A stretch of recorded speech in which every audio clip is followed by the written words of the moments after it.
ഓം ശാന്തി. പലപ്പോഴും പലരും കമൻസിൽ എഴുതിക്കൊണ്ടിരിക്കുന്നു, സിസ്റ്ററെ ഞാൻ ഇത്ര സമയമായിട്ടിത് ചെയ്യുന്നു, നടന്നു കിട്ടുന്നില്ല. 2 കപ്പ് മെത്തേഡിൽ പറയുന്നവരുണ്ട്, 24 hours മാനിഫെസ്റ്റേഷനിൽ പറയുന്നവരുണ്ട്, സ്ക്രിപ്റ്റിങ്ങിൽ പറയുന്നുണ്ട്. പലരുടെ ഭാഗത്തുനിന്നും നടന്നതായിരിക്കുന്ന സന്തോഷവും എനിക്ക് കിട്ടാറുണ്ട്, പലരുടെ ഭാഗത്തും നടക്കുന്നില്ല എന്നതായിരിക്കുന്ന സങ്കടവും പറയുന്നുണ്ട്. ഗവൺമെൻറ് ജോലിക്ക് വേണ്ടി, വീടിന് വേണ്ടി, സാമ്പത്തിക പ്രതിസന്ധി മാറിക്കിട്ടാൻ വേണ്ടി, രോഗം മാറിക്കിട്ടാൻ വേണ്ടി ആഗ്രഹങ്ങളും ആവശ്യങ്ങളും പലവിധമാണ്. ടൂളുകളും പലതും അപ്ലൈ ചെയ്ത് നോക്കുന്നു. ഒരു കാര്യത്തിന് വേണ്ടി 2-3 ടൂൾ അപ്ലൈ ചെയ്ത് നോക്കുന്നു, എന്നിട്ടും നടന്നു കിട്ടുന്നില്ല. എന്താ ചെയ്യുക എന്ന് കുറേ ആളുകളായിട്ട് ചോദിക്കുന്നു എൻ്റെ അടുത്ത്. ഇന്ന് അവർക്ക് വേണ്ടി ഞാൻ ഈ വീഡിയോ ചെയ്യാൻ ആഗ്രഹിക്കുന്നത്, ഒരു കാര്യം ഉറപ്പാണ്, നടക്കുമെന്നത് ഉറപ്പാണ്, നടക്കുന്നില്ല എന്നുള്ള കാര്യം സത്യവുമാണ്. പിന്നെന്താ ഒരു കാര്യം ഉറപ്പായിട്ട് ഇതിന് സത്യം എന്ന് പറയുന്നത്? തീർച്ചയായിട്ടും എന്ത് കാര്യമാണോ എൻ്റെ ഉള്ളിലെ വൈബ്രേഷൻ സംസാരിക്കുന്നത് ആ കാര്യം നടക്കുന്നുള്ള സത്യമാണ്. ഞാൻ അണ്ടർലൈൻ ചെയ്ത് പറഞ്ഞോട്ടെ, ഏത് കാര്യമാണോ എൻ്റെ ഉള്ളിലെ വൈബ്രേഷൻ സംസാരിക്കുന്നത് ആ കാര്യം നടക്കും എന്നത് സത്യമാണ്. എൻ്റെ ഉള്ളിൽ നിന്ന് തന്നെയാണ് നടക്കാതിരിക്കുന്നെങ്കിൽ അതിൻ്റെ കാരണമായിരിക്കുന്ന പല ചിന്തകളും വരുന്നത്. ഒരു ചെറിയ ഉദാഹരണം പറയാം. ഞാൻ പലപ്പോഴും ധനം ആർജിക്കേണ്ട കാര്യത്തിൽ മജോറിറ്റി ആളുകളും ഫെയിലിയർ ആവുന്നത് ധനത്തിൻ്റെ അട്രാക്ഷൻ്റെ മാറ്റർ വരുമ്പോഴാണ്. ബാക്കി കാര്യങ്ങൾ പിന്നെയും നടന്നു കിട്ടുന്നവരുണ്ട്. ധനം അട്രാക്റ്റ് ചെയ്യേണ്ട സമയം വരുമ്പോൾ സാമ്പത്തിക പ്രതിസന്ധിയിലൂടെ കടന്നു പോകുന്നു. അതിനെ അതിജീവിക്കാൻ വേണ്ടി ചെയ്യുമ്പോഴാണ് പലപ്പോഴും ഫെയിലിയർ ആവുന്നതിൻ്റെ മാക്സിമം കാര്യങ്ങൾ കണ്ടെത്തുന്നത്. ഒന്നാമത്തെ കാര്യം പറയാം, ധനം അഥവാ ആകർഷിച്ച് എൻ്റെ ഉള്ളിലേക്ക് വരുന്നില്ല എങ്കിൽ അതിന് തീർച്ചയായിട്ടും എൻ്റെ ഉള്ളിൽ നിന്നുണ്ടായിപ്പോയ പല ഘടകങ്ങളുണ്ടാവാം. ഉദാഹരണം പറയുകയാണെങ്കിൽ, രാവിലെ മുതൽ രാത്രി വരെ കഠിനാധ്വാനം ചെയ്ത് പരിശ്രമിക്കുന്നുണ്ട്, പണിയെടുക്കുന്നുണ്ട്, എന്നിട്ടും എൻ്റെ അടുത്ത് പൈസ വരുന്നില്ലെങ്കിൽ ഉള്ളിനുള്ളിൽ ചോദിക്കുന്ന ഒരു കാര്യമുണ്ട്. നമ്മുടെ കുട്ടിക്കാലത്ത് ഒരു 8 വയസ്സ് 9 വയസ്സ് വരെ മുന്നേ കാലഘട്ടത്തിൽ കേട്ട കുറേ കാര്യങ്ങളുണ്ടാവും. ഒരുപാട് പൈസയുള്ള ആളുകളെ കാണുമ്പോൾ നമ്മുടെ കയ്യിൽ നിന്ന് പൈസ ഇല്ലാത്തൊരു സാഹചര്യത്തിൽ ജീവിക്കുന്നൊരു കുട്ടിയാണ്. പൈസയുള്ള വലിയ പൈസക്കാരായിട്ടുള്ള വീട്ടിലെ കുട്ടികളെ കാണുമ്പോൾ, അല്ലെങ്കിൽ അങ്ങനെയുള്ള ആളുകൾ നമ്മുടെ വീട്ടിൽ വന്ന് ഇറങ്ങി അവരുമായിട്ട് ഇടപെടലുകൾ ഉണ്ടാവുകയും ചെയ്യുന്ന സമയത്ത് നമ്മുടെ വലിയവരെ വായിന്ന് വാക്ക് കേൾക്കാം, അതെ പെട്ടെന്ന് കാശുകാരനായതാ, പാപത്തിൻ്റെ വഴിയിലൂടെ അല്ലാതെ ഇത്ര പെട്ടെന്ന് ഇത്ര പൈസ കിട്ടും നിങ്ങൾക്ക് തോന്നുന്നുണ്ടോ? നേരായ വഴിക്ക് പണിയെടുത്തിട്ട് ആർക്കും ഇത്രയൊന്നും പൈസ കിട്ടില്ല. 2 വെറൈറ്റി ഉണ്ട്.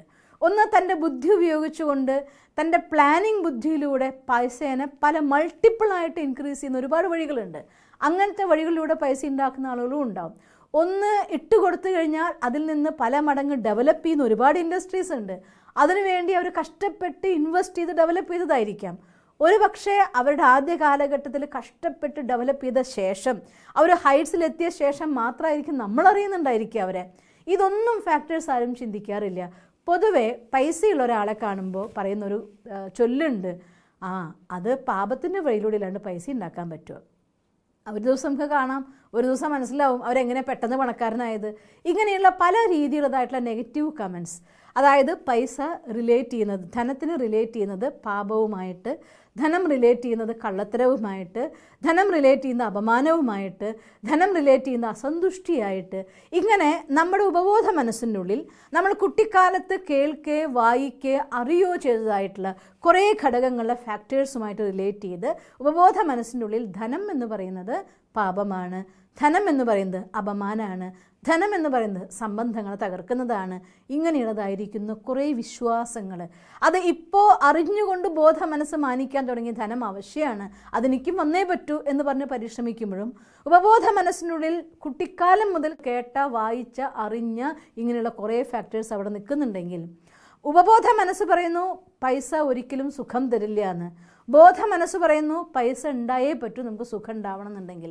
ഈ കോൺഫ്ലിക്റ്റ് നടക്കുന്ന സമയത്ത് നമ്മുടെ ഇന്നർ അലൈൻമെൻറ്റ് നടക്കാത്തിടത്തോളം ഒരു ഔട്ടർ അലൈൻമെൻറ്റ് നടക്കില്ല. അത് സത്യമാണ്. ഞാൻ എൻ്റെ കണ്ണുകൊണ്ട് കാണുന്നുണ്ട്, അനുഭവിക്കുന്നുണ്ട്. പല ആളുകളുടെ ജീവിതത്തിലും ഞാനത് കാണുന്നുണ്ട്. പൈസ എന്ന് പറയുമ്പോൾ അത് നമുക്ക് അങ്ങനെ ഇത് കിട്ടിയേ പറ്റൂ, ഒരുപാട് പൈസ ഉണ്ടാക്കണം എന്ന് പറഞ്ഞിട്ട് അതിൻ്റെ പിന്നാലെ പോകേണ്ട കാര്യമില്ല, ഇങ്ങനെയൊക്കെ ശക്തമായി പറയുന്നവർ അവരവരുടെ ലൈഫിൽ അവർ ആഗ്രഹിക്കുന്നതായിട്ടുള്ള മെത്തേഡിലൂടെ പൈസ കൊണ്ടുവരാൻ വേണ്ടിക്കൊണ്ട് എല്ലാ പരിശ്രമം ചെയ്യുമ്പോഴും അത് ഫ്ലോപ്പാവുമെന്ന് ഞാൻ കാണുന്നുണ്ട്. അതേസമയം തന്നെ അതൊരിക്കലും അങ്ങനെയല്ല. നമുക്ക് വെൽത്ത് എന്ന് പറയുന്നത് ഹാപ്പിനെസ് തന്നെയാണ്. അത് ഹാപ്പിനെസ് തരും, അത് നമുക്ക് എല്ലാവർക്കും കൊടുത്ത് ഹാപ്പിനെസ് കൊടുക്കാം എന്ന് പറഞ്ഞുകൊണ്ട് അട്രാക്ട് ചെയ്യുന്നവരുടെ ലൈഫിലേക്ക് നിരന്തരമായിട്ട് പൈസ ഒഴുകി വരുന്നതും ഞാൻ കാണുന്നുണ്ട്. ലൈഫിൽ കുറേ ആളുകളുമായിട്ടുള്ള സമാഗമം വരുമ്പോൾ, ഒരുപാട് സഹോദരി സഹോദരന്മാരുമായിട്ടുള്ള ബന്ധം വരുമ്പോൾ, ഓരോരുത്തരുടെയും ജീവിതത്തെ വിശകലനം ചെയ്ത് പഠിച്ചു നോക്കുമ്പോൾ ഞാൻ മനസ്സിലാക്കിയെടുത്തോളം അഥവാ ഒഴുകി വരുന്നില്ല എങ്കിൽ അതിൻ്റെ മുഖ്യമായ ഘടകം ബോധ മനസ്സുകൊണ്ട് ഇത് വേണ്ടതെന്ന് മാനിക്കുമ്പോഴും ഉപബോധ മനസ്സിൻ്റെ ഉള്ളിൽ ഇതിനെ റിലേറ്റ് ചെയ്തുകൊണ്ടതായിരിക്കുന്ന എന്തെങ്കിലും ഒരു നെഗറ്റീവ് ഫീലിംഗ് കണക്റ്റഡ് ആയതുകൊണ്ടാണ്. അപ്പോൾ ഉപബോധ മനസ്സിൻ്റെ ഉള്ളിൽ നിന്നാണ് ഫീലിംഗ് പ്രൊഡ്യൂസ് ചെയ്യേണ്ടത്, ബോധ മനസ്സെന്നല്ല. അനുഭൂതിയിലുള്ള കാര്യം മാത്രമേ റിയാലിറ്റിയിലേക്ക് മാറാറുള്ളൂ. അറിവിലുള്ള കാര്യം റിയാലിറ്റിയിലേക്ക് മാറണമെങ്കിൽ ഒരുപാട് കാലം പിടിക്കും. അതുകൊണ്ട് അറിവിൻ്റെ ആധാരത്തിൽ പരിശ്രമത്തിലൂടെ സ്വന്തം മനസ്സ് മറ്റൊന്ന് പറയുമ്പോഴും അതല്ല എനിക്ക് വേണം എന്ന് പറഞ്ഞുകൊണ്ട് മുന്നേറുന്നവർ ആ കാര്യത്തെ നേടിയെടുക്കാൻ വേണ്ടി കുറേ പരിശ്രമിക്കേണ്ടി വരുന്നു. പക്ഷേ അതിനെ റിയാലിറ്റി ആയിട്ട് ഉൾക്കൊണ്ടുകൊണ്ട് ദാറ്റ് ഈസ് ഗുഡ് എന്ന് പറഞ്ഞുകൊണ്ട്, ഞാൻ പറഞ്ഞതിൻ്റെ അർത്ഥം ധനം സർവസ്വവും എന്ന് ഞാൻ ഒരിക്കലും പറയില്ല. ഈ ധനം നമ്മുടെ കയ്യിൽ സർവസ്വവുമായി വരുമ്പോൾ ആ ധനത്തിന് മറ്റുള്ളവർക്ക് സന്തോഷം കൊടുക്കാൻ വേണ്ടി, സത്കർമ്മങ്ങൾ ചെയ്യാൻ വേണ്ടി, ഈ ജീവിതത്തിൽ ശ്രേഷ്ഠമാക്കാനുള്ള ഒരുപാട് വഴികളുണ്ട്. ആ വഴികളിലൂടെ മുന്നേറുകയാണെങ്കിൽ സദാകാലത്ത് ലക്ഷ്മി കൂടെ ഉണ്ടാവും. നാരായണൻ്റെ കൂടെയുള്ള പാർട്ട്ണറാണ് ലക്ഷ്മി. ആ കാര്യം മറക്കരുത് നമ്മൾ ഒരിക്കലും. നാരായണൻ ചിലർത്ഥം മര്യാദാ പുരുഷോത്തമൻ എന്നാണ് പറയുന്നത്. മര്യാദാ പുരുഷോത്തമനായിരിക്കുന്ന സർവ്വഗുണ സമ്പന്നനായിരിക്കുന്ന നാരായണൻ്റെ ധർമ്മപത്നിയായിട്ട് ലക്ഷ്മിയെ കാണിക്കുന്നെങ്കിൽ, ധർമ്മം നിങ്ങളുടെ ജീവിതത്തിൽ കൊണ്ടുവന്നുകൊണ്ട് നിരന്തരം മുന്നേറുകയാണെങ്കിൽ പത്നി ആയിക്കൊണ്ട് ലക്ഷ്മി കൂടെ ഉണ്ടാവും എന്നുള്ള കാര്യത്തിൽ യാതൊരു സംശയവും. അതുകൊണ്ട് ഒരിക്കലും ധനത്തിനെ പാപമായിട്ട് കണക്ട് ചെയ്യരുത്, ധനത്തിന് മോശം സ്വഭാവമായിട്ട് കണക്ട് ചെയ്യരുത്, ധനത്തിനെ അഹങ്കാരമായിട്ട് കണക്ട് ചെയ്യരുത്. അത് ആ സന്ദർഭത്തിൽ ഏതെങ്കിലും ആളുകളുള്ളിൽ അത്തരം വീക്ക്നെസ് വരുന്നുണ്ടെങ്കിൽ അത് അവരുടെ വീക്ക്നെസ്സാണ്, ധനം കൊണ്ടുവരുന്ന വീക്ക്നെസ് അല്ല. അത് നമ്മുടെ തെറ്റിദ്ധാരണയാണ്. അതുകൊണ്ട് ധനമുള്ളവരെല്ലാം പാപികളല്ല, ഒരുപാട് നല്ല മനുഷ്യന്മാരുണ്ട്. എത്രയോ ആളുകൾക്ക് വീട് വെച്ച് കൊടുത്തും മറ്റുള്ളവരെ സഹായിച്ചും രോഗികൾക്ക് അന്നം കൊടുത്തും ചെയ്യുന്ന എത്രയോ ആളുകളുണ്ട്. അങ്ങനെ കൊടുത്ത് വർദ്ധിച്ച് വരുന്നവർ ഞാൻ കാണുന്നുണ്ട്. പക്ഷെ അപ്പോഴും ഞാൻ ഓർമ്മിക്കൊരു ഒരാളെ, ഞാൻ പേഴ്സണലായിട്ട് പറയുന്നില്ല, എനിക്ക് വളരെ പേഴ്സണലായിട്ട് അറിയുന്ന ഒരാളാണ്. ഒരു വലിയൊരു ഏരിയയിൽ മുഴുവൻ വീട് വെച്ച് കൊടുത്ത് പാവങ്ങൾക്കൊക്കെ വീട് കൊടുത്തിട്ടുണ്ട്. ആ ഏരിയയിൽ അവർക്ക് വയ്യാതെ ആയി കഴിഞ്ഞാൽ ഹോസ്പിറ്റലിൽ കൊണ്ടുവന്ന് ആംബുലൻസ് നിർത്തിയിട്ടിട്ടുണ്ട്. അവർക്ക് എന്തെങ്കിലും ഇല്ലെന്ന് അറിഞ്ഞു കഴിഞ്ഞാൽ കൊടുക്കുന്നുണ്ട്. അങ്ങനെ ഒരാളുണ്ട്. ആ ആളെക്കുറിച്ചും അവരുടെ ആ ഒരു നന്മേനെ അനുഭവിച്ചു കൊണ്ടിരിക്കുന്ന ഒരാൾ എന്നോട് സംസാരിക്കുമ്പോൾ പറഞ്ഞതാണ്, ഏത് വിധത്തിലാണ് പൈസ ഉണ്ടാക്കുന്ന കാര്യം നമുക്ക് അറിഞ്ഞു കേട്ടോ, ചെയ്യുന്നുണ്ട് ഇതൊക്കെ. അപ്പം ഞാൻ മനസ്സിലാക്കി അയാളുടെ മനസ്സിൻ്റെ ഉള്ളിൽ ധനം സമ്പാദിക്കുന്നത് പാപത്തിൻ്റെ വഴിയിലൂടെയാണെന്ന് ഇൻഡയറക്റ്റ്ലി പറയുകയല്ലേ. അപ്പോൾ അവരുടെ ലൈഫിൽ കഷ്ടപ്പെടുകയാണ്, അവർ പരിശ്രമിക്കുകയാണ്. കുറച്ചെങ്കിലും ഒരു സാമ്പത്തികമായിട്ടുള്ള സ്റ്റെബിലിറ്റി, ഫ്രീഡം പോട്ടെ, സ്റ്റെബിലിറ്റി എങ്കിലും കൊണ്ടുവരാൻ വേണ്ടി സാധിക്കുന്നില്ല. റീസൺ മറ്റൊന്നുമല്ല, അദ്ദേഹം നേരത്തെ പറഞ്ഞ കമൻറ്റ്. അതുകൊണ്ടാണ് എൻ്റെ ഉള്ളിൽ നിന്നുള്ള ഫീലാണത്. അതുകൊണ്ട് ഒരു കാര്യം പക്കാ ബോധ്യമായിട്ട് മനസ്സിലാക്കുക, ധനം മോശമല്ല. ദേവതമാരുടെ കയ്യിൽ സർവ്വഗുണ സമ്പത്തുകൾ, നമ്മൾ കേട്ടിട്ടുണ്ടാവും സ്വർഗത്തിലാണ് കൽപ്പവൃക്ഷം, എന്തും ചോദിച്ചു കഴിഞ്ഞാൽ വരുന്നത്. അങ്ങനെ ആകാശത്ത് മേലെ ഒരു കൽപ്പവൃക്ഷം ഉണ്ട്, അത് പൊഴിച്ചു തരുന്നല്ല ഞാൻ പറയുന്നത്. നിങ്ങൾ ദേവതയാണ് എങ്കിൽ, മീൻസ് ദിവ്യ ഗുണങ്ങൾ കൊണ്ട് നിറയുന്നുവെങ്കിൽ, അവിടെ പ്രകൃതി നിങ്ങളുടെ മുന്നിൽ ദാസിയായിട്ട് പ്രവർത്തിക്കും എന്നുള്ളതിൻ്റെ പ്രൂഫാണ് കാണിക്കുന്നത്. അതുകൊണ്ട് ധാർമ്മികമായിട്ട് പോസിറ്റിവിറ്റിയുടെ ശക്തി കൊണ്ട്, ധനം എന്ന് പറയുന്ന ഒരു പോസിറ്റീവ് എനർജി തന്നെയാണ്, അതിനെ പോസിറ്റീവിനെ അട്രാക്റ്റ് ചെയ്യാൻ പറ്റുന്നതേ ഉള്ളൂ. പോസിറ്റീവ് ആയിക്കൊണ്ട് അട്രാക്റ്റ് ചെയ്യുക, പോസിറ്റീവായ കാര്യങ്ങൾക്ക് വേണ്ടി ഉപയോഗിക്കുക. ഇന്നലെ എന്തോ I don't want to know, അതാണ് സത്യം. ഇന്നലെ അവരങ്ങനെയായിരുന്നു ഇങ്ങനെയായിരുന്നു എന്ന് പറഞ്ഞ് മറ്റൊരാളെ കുറിച്ച് നിങ്ങൾ ചിന്തിക്കുമ്പോൾ ഓട്ടോമാറ്റിക്കലി നിങ്ങൾ റിജക്റ്റ് ചെയ്യുകയാണ്. അത്തരം എല്ലാ ഫീലിങ്സിനെയും മനസ്സിൽ നിന്ന് കട്ട് ചെയ്തിട്ട് നിങ്ങൾ പ്ലാൻ ഉണ്ടാക്കും. നിങ്ങളുടെ അടുത്തേക്ക് ധനം അട്രാക്റ്റ് ചെയ്ത് വരും, യാതൊരു സംശയമില്ല. അണ്ടർലൈൻ ചെയ്യാണ് ഞാൻ, ദേവതയുടെ അടുത്തേക്ക് ധനം അട്രാക്റ്റ് ചെയ്ത് വരും. ഇവിടെ പൊട്ടൻഷ്യൽ ദേവതയെ പോലെയാക്കൂ, ഗുണങ്ങൾ നിറയ്ക്കൂ, സത്കർമ്മങ്ങൾ ചെയ്യൂ, പുണ്യം കൊണ്ട് നിറയ്ക്കൂ, അവിടെ ധനം നിങ്ങളിലേക്ക് അട്രാക്റ്റ് ചെയ്ത് വരും, നോ ഡൗട്ട്. രണ്ടാമത്തെ, രോഗത്തെക്കുറിച്ച്. പലരും പല രോഗങ്ങളും മാറുന്നില്ല എന്നുള്ളതിനെക്കുറിച്ചൊക്കെ ഞാൻ ലോ ഓഫ് അട്രാക്ഷൻ ചെയ്ത് നോക്കിയാൽ, ഈ രോഗം എനിക്ക് മാറിക്കിട്ടു, അതിന് ഞാൻ എന്ത് ചെയ്യണം, അതെനിക്ക് മാറിക്കിട്ടു എന്നൊക്കെ ചോദിക്കാറുണ്ട്. ഒരു കാര്യം ഞാൻ പറയാം, അവിടെ ഞാൻ എടുത്ത് പറയുന്നു, നിങ്ങളുടെ inner and outer alignment clear ആണെങ്കിൽ രോഗം മാറിക്കിട്ടും, അതിൽ യാതൊരു സംശയവും. പക്ഷേ പൊതുവെ സംഭവം എന്താണെന്ന് വെച്ചാൽ, ഷുഗറാണ്, ഉദാഹരണം പറയാം, ഷുഗറാണ്, പ്രഷറാണ്, പല രോഗങ്ങളെക്കുറിച്ചും നമ്മുടെ മനസ്സിലുള്ള ചിത്രം. ഈ രോഗം നമ്മുടെ ജീവിതത്തിൽ വന്നു കഴിഞ്ഞാൽ അത് പിന്നെ നമ്മളെ കൊണ്ടേ പോകൂ, അവസാനം വരെ ഇനി നമ്മുടെ കൂട്ടുകാരനാണ് അത്. ഇങ്ങനെയുള്ളതായിരിക്കുന്ന പല രീതികളിലൂടെ നമ്മൾ രോഗത്തെ ആക്സെപ്റ്റ് ചെയ്യും. ഉള്ളിൽ ഞാൻ ആക്സെപ്റ്റ് ചെയ്യുന്നു ഷുഗർ എന്ന് പറയുന്നത്, പ്രഷർ എന്ന് പറയുന്നത്, കൊളസ്ട്രോൾ എന്ന് പറയുന്നത്, ഇങ്ങനെ എക്സെട്ര പല വെറൈറ്റി രോഗങ്ങളും ഇതൊക്കെ തന്നെ ഇനി എൻ്റെ ലൈഫിൽ വന്നു കഴിഞ്ഞിരിക്കണു, ഇനി ഇതിനൊപ്പം ജീവിക്കാനേ പറ്റൂ എന്ന് ഞാൻ നിശ്ചയിച്ചു വെച്ചിരിക്കുകയാണ്. എന്നിട്ട് പകരം ഞാൻ പുറത്ത് കോൺഷ്യസ് മൈൻഡിൽ ഞാൻ ഹെൽത്തിയാണ്, എൻ്റെ പാൻക്രിയാസ് ഹെൽത്തിയാണ്, ഞാൻ ആരോഗ്യവാനാണെന്നൊക്കെ പറയുന്നു. ഉപബോധ മനസ്സ് പറയുന്നു ഞാൻ ഷുഗറിനൊപ്പം ജീവിക്കാൻ വിധിച്ചവനാണ്, ഷുഗറിൻ്റെ കൂടെ ജീവിക്കുന്നവനാണ്, നമ്മൾ ഒന്നിച്ചാണ് ഇനി യാത്ര, അവസാനാകുമ്പോഴേ പിരിയൂ എന്നൊക്കെ ഉപബോധ മനസ്സും പറയുന്നു. ഉപബോധ മനസ്സ് ഫീലിങ്സിനെ ക്രിയേറ്റ് ചെയ്യും, ബോധ മനസ്സ് ഇൻഫർമേഷൻ പ്രവർത്തിപ്പിക്കാൻ നോക്കും. അതുകൊണ്ട് ഇത്തരം നമ്മുടെ ഉള്ളിൽ നിന്നുള്ളതായിട്ടുള്ള ആ ശക്തമായിരിക്കുന്ന നിശ്ചയത്തിന് എടുത്തു കളഞ്ഞേക്കണം. രോഗം മാറാൻ നിങ്ങൾ ആഗ്രഹിക്കുന്നെങ്കിൽ 6 മാസത്തിലൊരിക്കൽ ഈ ശരീരത്തിനുള്ളിൽ ഓരോ കോശങ്ങളും റീക്രിയേറ്റ് ചെയ്യപ്പെടുന്നുണ്ട്, പുനർജനിപ്പിക്കുന്നുണ്ട് പ്രകൃതി. എങ്കിൽ പ്രകൃതി ഏത് രോഗത്തിനെയും മാറ്റാനും ഏത് രോഗത്തിനെയും ഉണ്ടാക്കാനുള്ള ഫ്രീഡം നിങ്ങൾക്ക് തന്നിരിക്കുന്നു എന്നുള്ളതിൻ്റെ പ്രൂഫാണത്. 6 മാസം കൊണ്ട് നമ്മുടെ എല്ലാ ശരീരത്തിനെയും പുതുക്കിയെടുക്കാമെങ്കിൽ 6 മാസം കൊണ്ട് രോഗമില്ലാത്ത കോശങ്ങൾ ഉണ്ടാക്കിയെടുക്കാൻ നമുക്ക് പറ്റും, ക്രിയാത്മകമായ ഇന്ദ്രിയങ്ങൾ ഉണ്ടാക്കിയെടുക്കാൻ നമുക്ക് പറ്റും, രോഗത്തെ മാറ്റാൻ സാധിക്കും. ഒരു സംശയമില്ല, ഞാൻ നിശ്ചയിക്കണം എനിക്ക് രോഗത്തെ മാറ്റാൻ പറ്റും എന്ന്.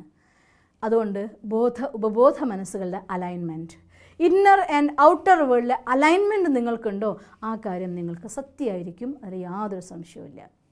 ഇങ്ങനെ വേണം നമുക്ക് ലോ ഓഫ് അട്രാക്ഷൻ അട്രാക്റ്റ് ചെയ്യാൻ. അതുകൊണ്ട് ഒന്നാമത്തെ കാര്യം നമ്മൾ ചെയ്യേണ്ടത് ചെക്ക് ചെയ്ത് നോക്കുക. സപ്പോസ് എന്ത് കാര്യത്തിലായിക്കോട്ടെ നടക്കുന്നില്ല എങ്കിൽ എൻ്റെ ഉള്ളിൽ അതിനെക്കുറിച്ചുള്ള വിശ്വാസം എന്താണ്, അതിനെക്കുറിച്ചുള്ള ഫീൽ എന്താണ്, എൻ്റെ അനുഭൂതി എന്താണ്, അത് എൻ്റെ ഉള്ളിലേക്ക് ഞാൻ ചെക്ക് ചെയ്ത് നോക്കണം. അപ്പോഴെനിക്ക് മനസ്സിലാവും എന്താണ് എനിക്ക് പുറത്ത് കൊണ്ടുവരേണ്ടത് എന്ന്. രണ്ടാമത്തെ ഫാക്ടർ വിഷ്വലൈസ് ചെയ്യുക. വിഷ്വലൈസ് ചെയ്യുക എന്ന് വെച്ചാൽ അർത്ഥം നമ്മുടെ ബ്രെയിനിനെ സംബന്ധിച്ചിടത്തോളം, ഉപബോധ മനസ്സിനെ സംബന്ധിച്ചിടത്തോളം ആ കാര്യം അനുഭവിച്ച് തന്നെ അറിഞ്ഞതാണോ അതോ മാനസികമായിരിക്കുന്ന പിക്ചേഴ്സിലൂടെ നമ്മൾ ക്രിയേറ്റ് ചെയ്ത സിനിമയിലൂടെ അനുഭവിച്ചതാണെന്ന് അറിയില്ല. ഉദാഹരണം പറയുകയാണെങ്കിൽ തിയേറ്ററിൽ പോയിട്ടൊരു സിനിമ കാണുന്നു, സിനിമയിൽ വളരെയധികം വേദനിക്കുന്ന ദൃശ്യമാണ്, നടി ഇങ്ങനെ കരഞ്ഞു വീഴുകയാണ്, അല്ലെങ്കിൽ അവർ വളരെ അപകടത്തിലേക്ക് പോവുകയാണ്. ഇതൊക്കെ കാണുമ്പോൾ തിയേറ്ററിനുള്ളിലിരിക്കുന്ന മജോറിറ്റി ആളുകളും കരയുന്നത് ഞാൻ കാണാറുണ്ട്. അത് കഴിഞ്ഞ് വരുമ്പോൾ എൻ്റെ കുട്ടിക്കാലത്ത് ഞാൻ കരഞ്ഞിട്ടുണ്ട് കേട്ടോ, എൻ്റെ അനുഭവം കൂടി പറയുക. ഒരു വാക്കെണ്ണാവാന്നോ പറഞ്ഞിട്ട് എൻ്റെ കുഞ്ഞുനാൾ ആകെ 3-4 സിനിമ ഞാൻ കുട്ടിക്കാലത്ത് കണ്ടിട്ടുണ്ടാവുള്ളൂ. അതൊരു സിനിമ കാണാൻ വേണ്ടി പോയി. എനിക്ക് കഥ ഒന്നും ഓർമ്മയില്ല, അത് കുഞ്ഞുനാളിൽ കണ്ടതാണ്. പക്ഷേ ഒരു കുട്ടിയുടെ വിരഹമോ എന്തോ ആയിട്ട് കരച്ചിലായിരുന്നു സിനിമയിൽ. ആ സിനിമയിൽ മുഴുവൻ ഞാനും ഇരുന്ന് കരയുക, എൻ്റെ ചേച്ചിമാരിരുന്ന് കരയുക. എന്നിട്ട് ഇങ്ങോട്ട് പോരും എൻ്റെ വലിയേട്ടൻ ചോദിച്ചു എൻ്റെ അടുത്ത്, എന്തിനാ മോളെ കാശ് കൊടുത്ത് കരയാൻ പോയത് എന്ന് ചോദിച്ചു. ഞാൻ ഇപ്പോഴും ഓർമ്മിക്കും. അത് കഴിഞ്ഞ് വരുമ്പോൾ കൂടെ മനസ്സിലാ സങ്കടം, ഉള്ളൊരു വിങ്ങൽ, ആ ദുഃഖം നമ്മുടെ ഉള്ളിൽ അലയടിക്കുകയാണ്. മീൻസ് നമ്മളെ സംബന്ധിച്ചിടത്തോളം ആ കാര്യം 100% അസത്യമാണെന്ന് അറിയാം, ആരോ രചിച്ചൊരു കഥയാണെന്ന് അറിയാം, നമ്മൾ കാണുന്നത് അസത്യമാണെന്ന് അറിയാം, അവർ മരിച്ചില്ല എന്നറിയാം, പക്ഷെ അവർ മരിച്ച വേദനയാണ് ഉള്ളിൽ തങ്ങി നിൽക്കുന്നത്.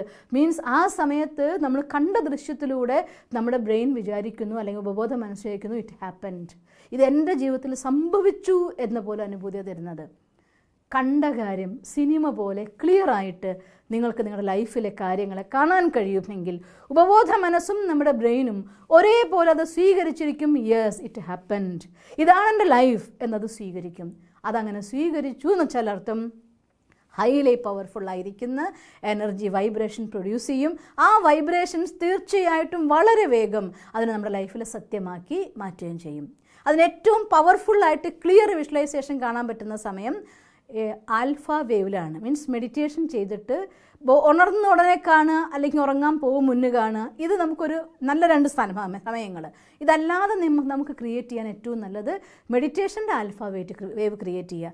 മീൻസ് ഞാൻ ആത്മ എന്നോ ശാന്തസ്വരൂപമെന്നോ ഒരൊറ്റ സ്റ്റേജിൽ, ഒരൊറ്റ ഫീലിൽ, ഒരൊറ്റ തോട്ടിൽ റിപ്പീറ്റ് ചെയ്ത് മറ്റെല്ലാ തോട്ട്സും കട്ടാവുന്ന സമയത്ത് ഈ തോട്ട്സിനെ ക്രിയേറ്റ് ചെയ്യുക. ഒരു സിനിമ കാണും പോലെ കാണുക, ക്ലിയറായിട്ട് കാണുക. നിങ്ങൾ ഒരു ജോലി വാങ്ങിയിട്ട് പോകുന്നതാണെങ്കിൽ ജോലി നേടുന്നതും നമ്മൾ എന്നിട്ട് ഡ്രസ്സ്, ആ പുതിയ ഡ്രസ്സിൻ്റെ മണം, പുതിയ ബാഗ്, ഫുഡ് ഒക്കെ ആയിട്ട് ആനന്ദത്തോടെ സക്സസ്ഫുള്ളായി കയറിപ്പോകുന്നത്. ഇതിനെക്കുറിച്ചൊക്കെ ഞാൻ മുന്നേ പല വീഡിയോസ് ഇട്ടിട്ടുണ്ട്. ഒന്നും കൂടെ നിങ്ങൾക്ക് എങ്ങനെയാണ് വിഷ്വലൈസ് ചെയ്യുന്നതിനെക്കുറിച്ചൊക്കെ ഞാൻ നിങ്ങൾക്ക് പറഞ്ഞു തരുന്നുണ്ട്, വീഡിയോ ഇടുന്നുണ്ട്. വീണ്ടും ഒരിക്കൽ കൂടി ആവശ്യം കുറേ പേര് പറയുന്നത് കൊണ്ട് ഈ രീതിയിൽ ക്ലിയർ വിഷ്വലൈസേഷൻ ചെയ്യുക, എന്നിട്ട് അത് അനുഭവിക്കുക. വളരെ വേഗത്തിൽ നടക്കും. പിന്നെ മൂന്നാമത്തെ കാര്യം, നമ്മളെ ഈ പ്രപഞ്ചം നമുക്ക് തരുന്നതായിരിക്കുന്ന കാര്യങ്ങൾക്ക് താങ്ക്സ് പറയാൻ പഠിക്കണം. നിങ്ങൾക്കറിയോ, IAS പരീക്ഷ പാസ്സാവണമെങ്കിൽ അത്രയും വലിയ ഹാർഡായിരിക്കുന്ന എക്സാം കഴിഞ്ഞിട്ട് മാത്രമാണ് IAS എന്നൊരു പദവി കൊടുക്കുന്നത്. Not so easy. എൻട്രൻസ് കിട്ടാൻ പോലും അത്രയും പ്രാവശ്യം പഠിച്ചിട്ടും അത്രയും പരീക്ഷിച്ചിട്ടും വേണം ആ ഒരു പരീക്ഷ പാസ്സായി വരാൻ, എന്നിട്ട് ആ ഒരു സ്കില്ല് നേടിയെടുത്ത് വരാൻ അത്രയും പ്രാക്ടീസ് ആവശ്യമാണ്. ഇല്ലാതെ IAS ആവാൻ പറ്റില്ല. അപ്പോൾ IAS എന്നതായിരിക്കുന്ന ഒരു ഗിഫ്റ്റിൻ്റെ മുന്നേ ചലഞ്ചസ് അത് വളരെ ഉണ്ട്. അതുപോലെ ലൈഫിൽ വലിയ ഗിഫ്റ്റ് നിങ്ങൾക്ക് വേണോ, അതിന് മുന്നേ ചലഞ്ചസ്, വെല്ലുവിളികൾ തീർച്ചയായിട്ടും ഉണ്ടാവും. ജീവിതത്തിൽ ഒരു ലക്ഷ്യത്തിലേക്ക് വേണ്ടി മുന്നേറുമ്പോൾ വെല്ലുവിളികൾ ജീവിതത്തിൽ ഉണ്ടാകുന്നുണ്ടെങ്കിൽ മനസ്സിലാക്കിക്കോളൂ, ആ ഗിഫ്റ്റ് തരാൻ വേണ്ടി പ്രപഞ്ചം, ഭഗവാൻ നമ്മളെ തയ്യാറാക്കുകയാണ്, ശക്തമാക്കുകയാണ്. ഗംഗേനെ ഭൂമിയിലേക്ക് ഒഴുക്കി കൊണ്ടുവരാൻ വേണ്ടി താങ്ങാനായിട്ട് ശങ്കരനെ സാധിക്കുന്നു എന്ന് പറഞ്ഞുകൊണ്ട് ഗംഗയെ തപസ് ചെയ്ത് പ്രത്യക്ഷപ്പെടുത്തിയ ഭഗീരഥൻ ശങ്കരനെ തപസ് ചെയ്ത് പ്രത്യക്ഷപ്പെടുത്തി. അത് താങ്ങാൻ ശക്തിയിൽ ഒരാൾ വേണം. പ്രപഞ്ചം നമുക്ക് വലിയൊരു ഗിഫ്റ്റ് തരുമ്പോൾ അത് സ്വീകരിക്കാൻ നമുക്ക് യോഗ്യത വേണം.